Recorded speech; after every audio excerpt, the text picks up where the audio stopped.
We're now in the last 3 countries of our journey. Closing off our tour is Uruguay, Paraguay, and Argentina. These 3 countries border each other and have a few things in common. However, they have each found something that makes them unique and special. Join me in this local journey through Latin America.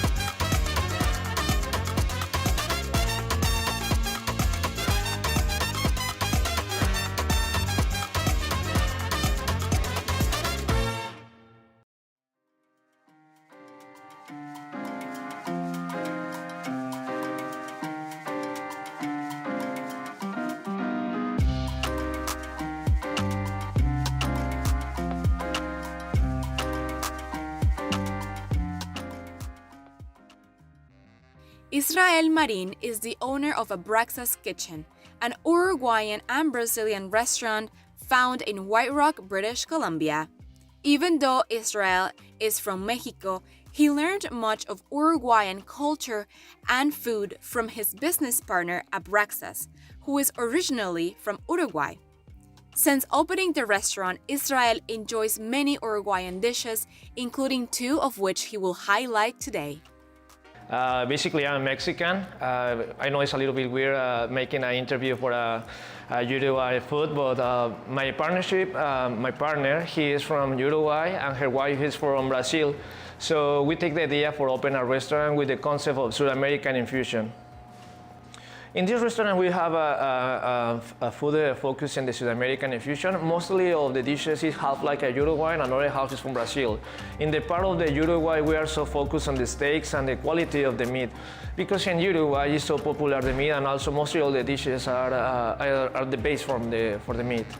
Uruguay is located in South America. It's close to the border to Argentina, with the Paraguay, and also with in the north with Brazil. There are 19 departments in Uruguay. The capital city of Uruguay is called Montevideo.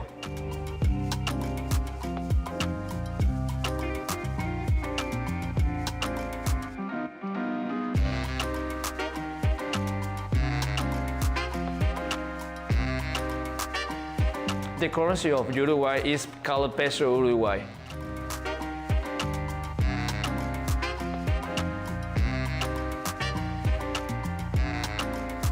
A few indigenous groups from Uruguay include the Charrúa.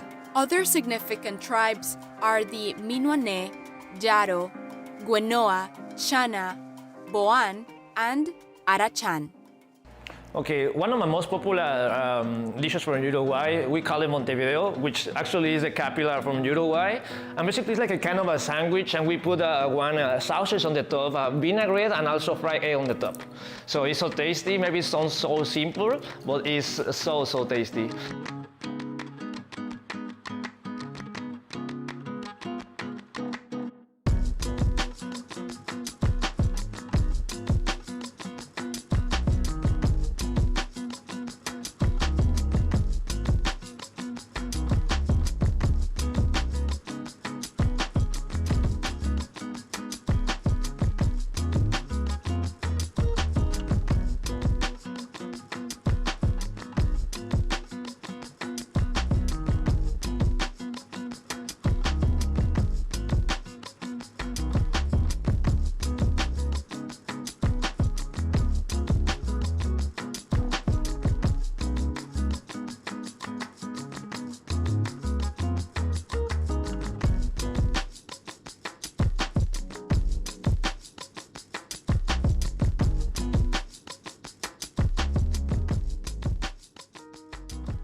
And the second one could be the asado del gaucho, which the asado del gaucho is a short ribs. We add vinaigrette on the side, and also we put one sausage we made in the restaurant, and we put on the top.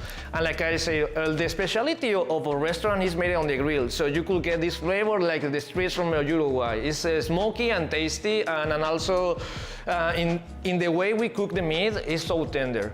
So it's perfect, and for your mouth, it will be like a kind of eating butter.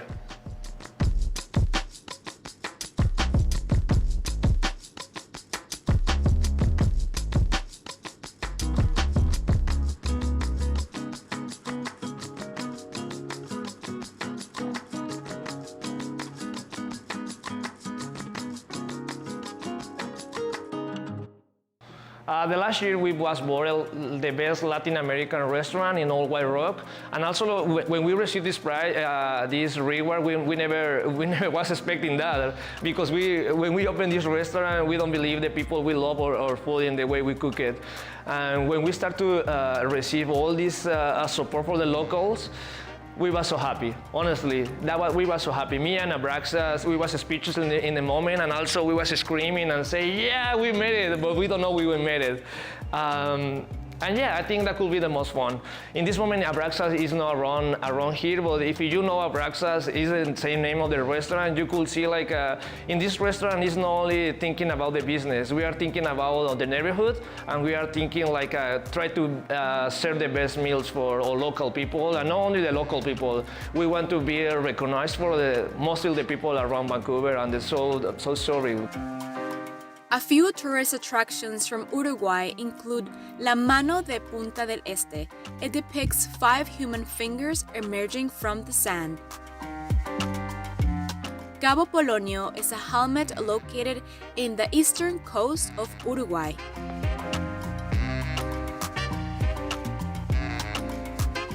Punta Ballena is a small peninsula and a resort, as well as an important tourist attraction on the coast.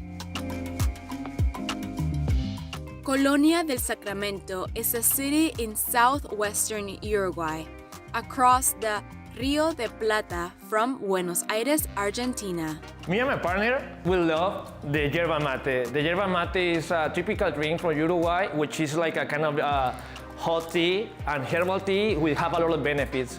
I would like to share with you, like we are the only restaurant in all White Rock. We only serve this yerba mate. It's something magic. You could take any time of the day, and also if you are a little bit tired, you could drink a mate. If you want to share one time with your friends, you could drink a mate. So you could find the perfect excuses every time, and the answer all will be the mate.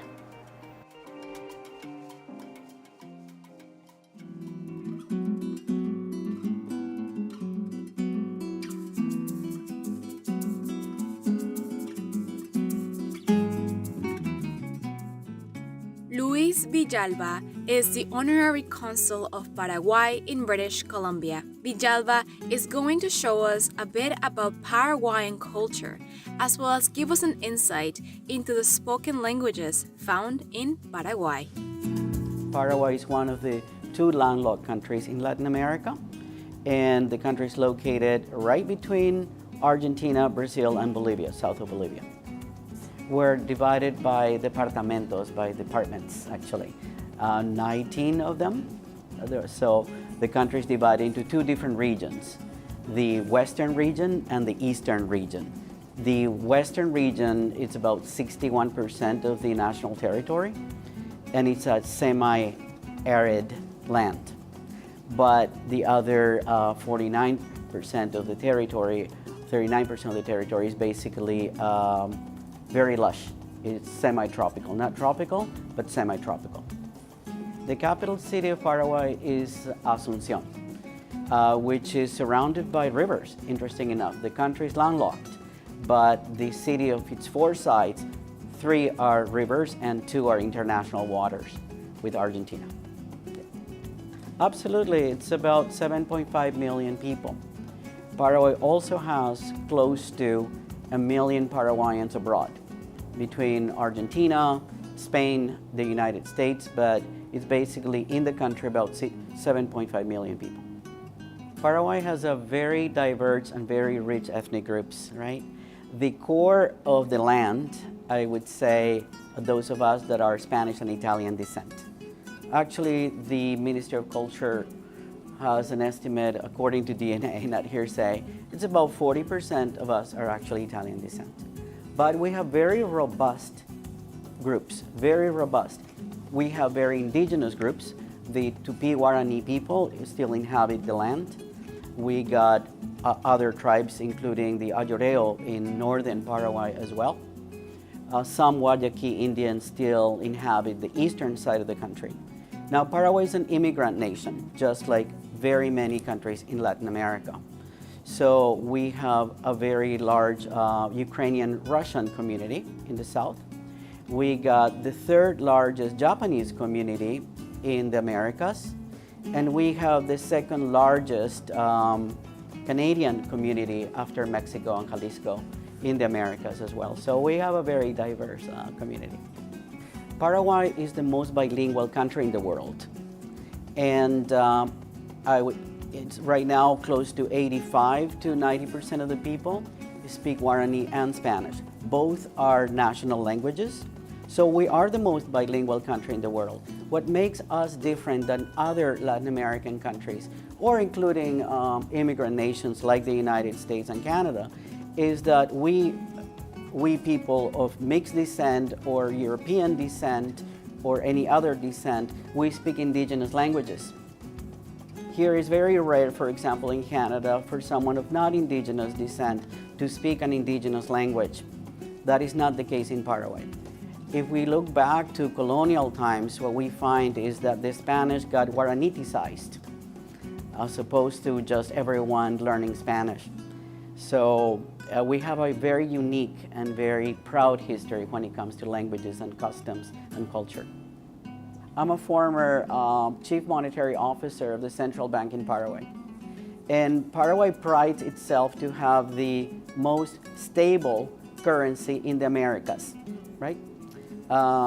If you look at other countries in the region, the depreciation of their local currency, sometimes they have taken 22 zeros, 23 zeros. Paraguay, since its inception of the central bank, today uses the same currency with the same value as it did back in the 40s. So yes, we do have one of the most, if not the most, stable currency in the Americas.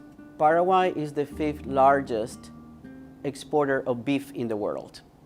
A country like Argentina is a larger producer, a much larger producer of beef. But we are the 5th largest exporter of beef in the world. An amazing taste. So I think there's, again, a lot of pride in Paraguayans eating beef, but it's not limited to beef. There's something called chipa. Some people call it chipa, which is basically a dough with milk and eggs and flour. It's just an amazing taste. Brazilians call it pão de queijo in Portuguese, right? In Argentina, it's called as chipa, it's known as chipa, so it has now branched out not just from Paraguay, but to at least the neighboring countries. There's something very unique to Paraguayan food, and we got something called sopa paraguaya, which I guess the closest to that would be corn cake in English, right? But it's the only solid soup that we know in the world. So it's, again, it has a lot to do with ingredients of corn, milk, and lard in some states. That's how our departments, how they use it. Milk, eggs, but it's really a corn cake. It's a fascinating piece of meal. If you go to the northern part of the country, I think I'm fascinated by what I see in nature. Yes, it's very true that 61% of the national territory is fairly unoccupied. Yes, there are large tracts of land where there's cultivation and there are cattle ranching, the Canadian colonies and so on and so forth. But you have really intense lakes. You've got semi-arid land. Some of the largest falls in the world are also nearby with our neighbors in Argentina and Brazil. And those are impressive. And from a tourism perspective, it is easier to reach the falls, what is called the Iguazu Falls, from Asunción than there is maybe from Buenos Aires or from Sao Paulo. So we got good attractions in the east, the center, the north of the country. Now, if you ask me what I'm very biased about, is the city of Asunción. So there are tons of bars and clubs and restaurants. Paraguayans love to go out. The temperature is usually high, except at winter time. So people hang out. If I were to add one more, it would be the Itaipu Dam. Paraguay has the largest dam in the world with Brazil. We are the largest exporter of electricity per capita in the hemisphere. We are a country right now where our sources of energy, we have already transitioned. We're not going to transition. We have transitioned. We export electricity to Argentina, clean energy to Argentina. We export clean energy to Brazil, and we use some of the turbines for ourselves as well. But that is in addition to the Yacyretá Dam, which is with Argentina, another two dams that are completely national. So yes, we're a clean tech country, and a lot of people like to see that when they go home.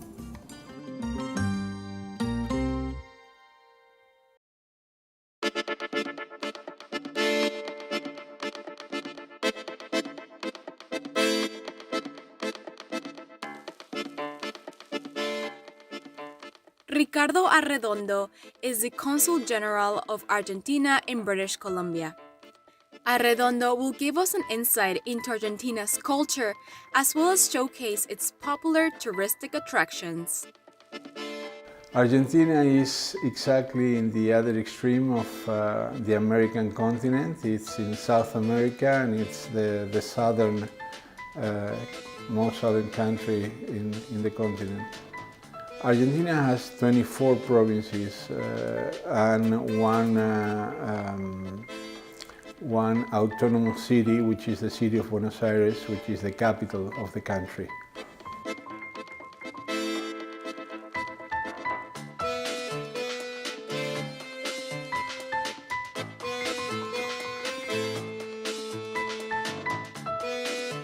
Yes, in Argentina, yes, we have a very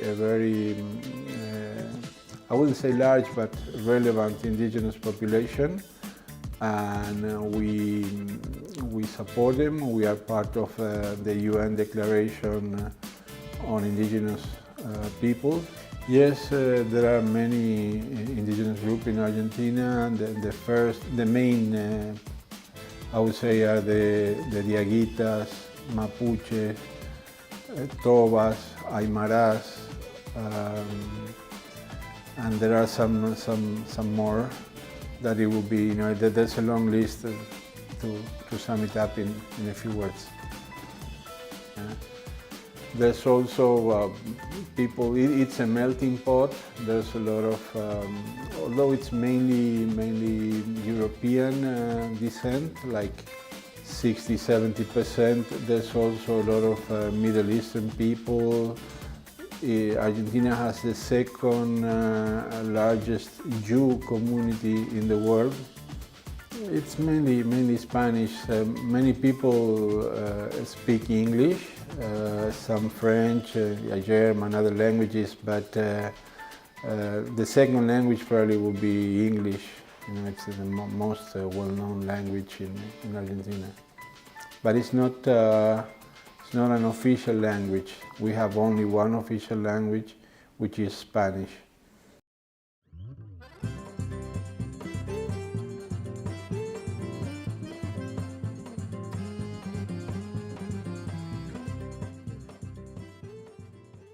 Ignacio Catena is originally from Argentina and now resides in British Columbia. Ignacio will introduce us to one of the country's dishes, the empanada. He will also teach us how to pour mate, a typical Argentinian hot drink. I'm gonna make a traditional plate from Argentina, which are empanadas, basically from Mendoza. It's a different kind in different provinces of the country. They make them with other ingredients, and we make them in the oven, not fried. The ingredients are a dough, which is made of wheat flour, ground beef, onions, some cumin, paprika, a bit of oregano, salt and pepper, boiled eggs, and some olives.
This dish, for me, reminds me to the Sundays I would spend with my family all together, going to some places, to the river or to the mountains.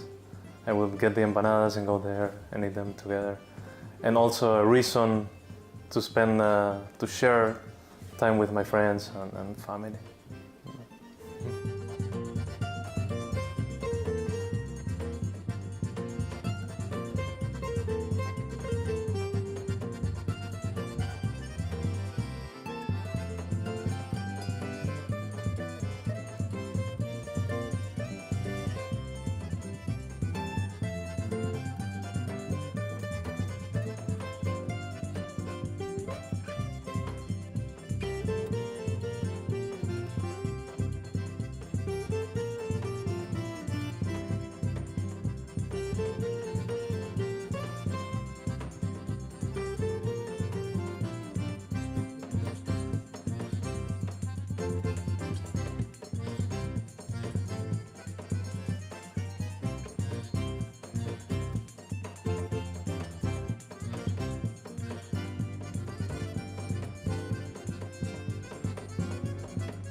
This guy here, yes.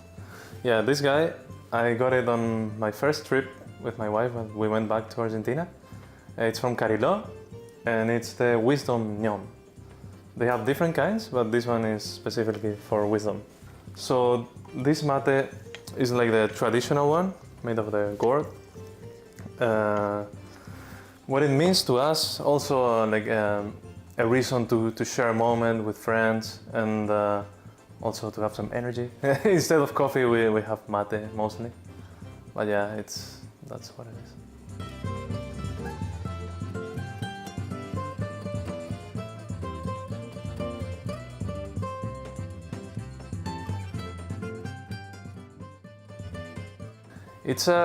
It's ground leaves from a bush. It's yerba mate.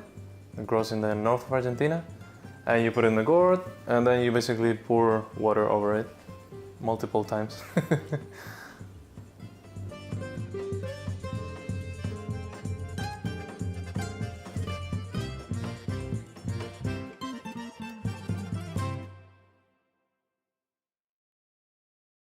Obviously, you have to start in Buenos Aires, which is the capital of the city, which is a very, very important, huge city. We are talking about 15 million people, and you have very important monuments, museums, galleries of arts, restaurants, shopping malls, etc. In the south, we have the largest glacier in the world, which is Glacier Perito Moreno. And if you have the chance to go, the glacier once, twice a year breaks. It's like a mountain that suddenly breaks, and it's like a big explosion, and the ice falls into the water. It's very nice. And there are also many other places. If you like wine, you should go to the west. If you want to see more of the indigenous population, you will go to the northwest, to Tucumán, Salta, and Jujuy, where the independence was declared, and we have very nice landscape. In Jujuy, there's a mountain that has 7 different colors, so it's very, very nice to see. And we also have nice little towns over there, you know, very, very like colonial towns, you know. It's very nice.